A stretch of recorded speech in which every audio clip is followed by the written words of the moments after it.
안녕하십니까 여러분. 오늘 유다서 주석서 1장 8절 할 시간입니다. 먼저 본 말씀 읽겠습니다. 이와 같이 이러한 더러운 꿈을 꾸는 자들도 육체를 더럽히며 다스림을 경시하고 권위 있는 자들을 비방하는도다. 아멘. 아멘은 없긴 하지만 본문에 자 권위인자를 비방하도다. 자 1장 8절은 저번에도 말씀드렸지만 이제 에베소를 지나서 빌립보서로 나눠요. 빌립보서에 다루는 책입니다. 자, 1장 8절은 1장 8절의 핵심은 뭐입니까? 1장 8절의 핵심은 더러운 꿈을 꾸는 자들도 육체를 덮여 다스림을 경시하고 권위자를 비방한도다. 다스림을 경시하고 권위자를 비방한도다. 사실 이게 누굽니까? 그러니까 다스리는 자와 권위는 자들이 누구냐 이거예요. 사실 1차적으로는 이제 세상 권세인 자들을 말하기도 해요. 왜냐면 세상 권세인 자들이 왜 권세를 갖게 됐습니까? 하나님께서 허락하지 않다면. 빌라도를 예수님께 사형을 언도한 빌라도도 예수님이 풀어줄 권세가 있다고 하니까 예수님이 당당히 말했죠. 하나님께서 허락하지 않았다면 그 권세가 너한테 주을 수 없다고. 그런 것처럼 사실 1차적으로는 세상의 권세인 자들 말이에요. 권세인 자들이란 바로 세금을 걷는 자들을 말합니다. 지금 정부, 지금 대통령 이런 사람들 다 하나님께서 정하신 사람들이야 이거예요. 저번 대통령도 그렇고 지금 대통령도 그렇고 앞으로 나올 대통령도 그렇고 다 이제 하나님께서 정하신 사람들이야 이거예요. 근데 보다 직접적으로 살펴본다면 바로 목사들, 집사들, 교회의 사람들을 말한다 이겁니다. 아까 말했죠? 빌립보서를 다루고 있다. 빌립보서의 특징이 뭐냐면 장로들이나 집사들 같이 이제 직분을 갖고 있는 사람들 얘기를 많이 해요. 왜 그렇겠습니까? 바로 그들이 교회를 지지하고 있는 어떤 이 주춧돌 같은 존재이기 때문에 그렇습니다. 바로 다스리고 권위를 행사하는 존재들이야 이겁니다. 교회 내에서. 이 목사들을 위한 책이라고 해도 틀린 말이 아닙니다. 즉 목사를 섬기는 사람으로서의 자세를 다루기에 빌립보서고 그래서 이제 이 권위 있는 자리나 다스림이나 이런 걸 지적하고 있는 겁니다. 자, 더러운 꿈을 꾸는 자들도 육체를 더럽히며 이렇게 돼 있단 말이에요. 더러운 꿈을 꾸는 자들. 목사를 왜 대적합니까? 사실 간단해요. 내가 이 지금 목사보다 더 잘할 수 있다. 이런 생각을 갖고 있다 그랬습니다. 물론 부분적으로 맞는 말이 돼요. 부분적으로는. 근데 전체적으로 아닌 겁니다. 아니 전체적으로 만약에 맞다면 왜 하나님께서 그 사람을 목사로 세우지 않았냐 이겁니다. 전체로 아니라면 전체적으로 아니니까 안 세운 거 아니에요. 부분적으로 누구나 달랐지. 근데 목사라는 존재는 어떤 존재입니까? 집사라는 존재는 어떤 존재냐 이거예요. 전체적으로 하나님께서 보고 판단해서 이 사람이 적합하겠구나. 자, 저번에도 말했죠. 전에 말했지만 복음 전파를 할 때 우리 교회에서 복음 전파를 할 때 구원받은 사람 우리 교회로 데려오지 않고 돌려보냈다 이거예요. 그 사람이 교회를 다니고 있건 안 다니건 간에 교회를 안 다니는 사람이라면 자기 소속된 뭐 집이라든지 직장이라든지 여러 곳에서 자기가 구원받았음을 증거하는 거고 교회 가서 더 잘됐죠. 교회에서 자기가 구원받았음을 증거하는 거예요. 왜 구원받겠습니까? 교회를 다니는데 구원을 얘기를 안 하니까 복음을 안 전하니까 우리가 구원받게 한 거 아니에요. 그러니까 자연스럽게 그 사람이 가서 복음을 얘기하고 구원을 얘기한 겁니다. 그걸 통해서 그 교회가 바뀐 거예요. 그럼 왜 그 교회는 복음을 안 전하고 구원을 안 전했을까요? 목사가 쓰레기 같으니까 안 전한 거 아닐까? 근데 왜 그러면 그 교회는 쓰레기 같은 목사가 그 교회를 다스리고 있었겠냐 이겁니다. 간단하죠. 바로 성도들이 쓰레기 같으니까. 다시 말해서 자기가 쓰레기 같은 것을 인정하고 자기한테 이런 목사를 주신 것을 감사해야지. 자기가 쓰레기 같은 걸 인정 안 하고 이 목사가 이런 게 있다 저런 게 있다 헛소리하는 거 뭡니까? 불평불만하고 원망하고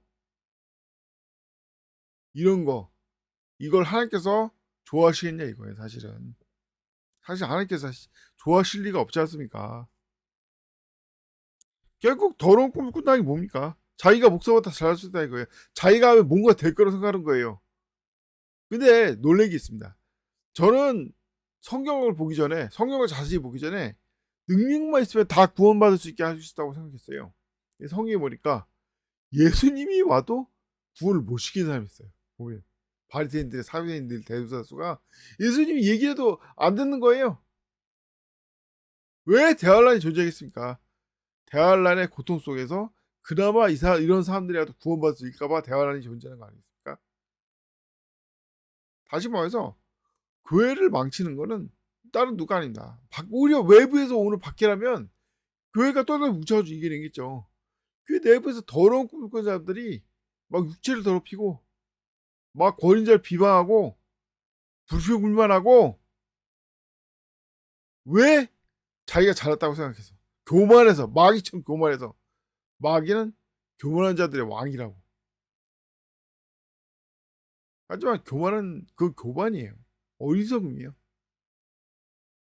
오히려 섬기는 성도로서 아까 말했죠. 구원받은 사람들 그 교회를 돌려봤을 때, 그 교회를 신천지가 하듯이 그 교회를 뭐 장악해라, 뭐 그 교회에서 뭐 서로 이기라 이런 우린 명령을 내리지 않았다고요. 그냥 구원받았으면 하나님께 감사합시다 하면서 그냥 돌려보내는 거예요. 그러면 자연스럽게 그 사람이 자기 교회를 갔든 교회를 안 다니든 안 다니면 자기 사는 곳에 가서 얘기하고 교회를 다니면 교회 가서 얘기하고 그러면서 자연스럽게 교회가 변화된 거. 왜? 그 사람이 전한 복음이 성경적으로 문제될 게 있습니까? 없단 말이에요. 아니 다시 말해 생각해 보십시오. 우리가 믿음으로 구원받지 않는다면 예수님 왜 죽은 겁니까? 왜 쓸데없이 예수님 왜 십자가 왜 죽은 거예요? 왜 부활하셨고 왜 다시 살아나셨냐 이겁니다. 우리를 믿음으로 구원받게 하기 위해서 만약에 행위로 구원한다면 이런 것도 해야 되고 저런 것도 해야 되고 이렇게 하면 세상 불교니 이슬람이니 천주교니 그런 종교하고 세상 쓰레기 같은 종교하고 무슨 차이가 있냐 겁니다. 그런 종교도 다 가르치는 게 생기기권인데 오직 믿음으로 구원받는 것은 오직 기독교에만 있고 그것은 예수님이 우리의 대속이 되셨기 때문에 그런 거 아닙니까? 우리의 죄를 대신해 주셨기 때문에. 근데 건방지게 그런 데다 우리의 뭘 섞는다? 그래서 빌립보서에 보면은 굳건한 복음에 대해서 많이 강조하고 있습니다. 복음 전파는 항상 강조하고 있어요. 중요한 건 이 뭐 세상 속담도 있죠. 성을 빼앗는 게 어려운 게 아니라 성을 지키는 게 더 어렵다고. 그런 것처럼 복음도 사실 구원받는 게 어려운 겁니까?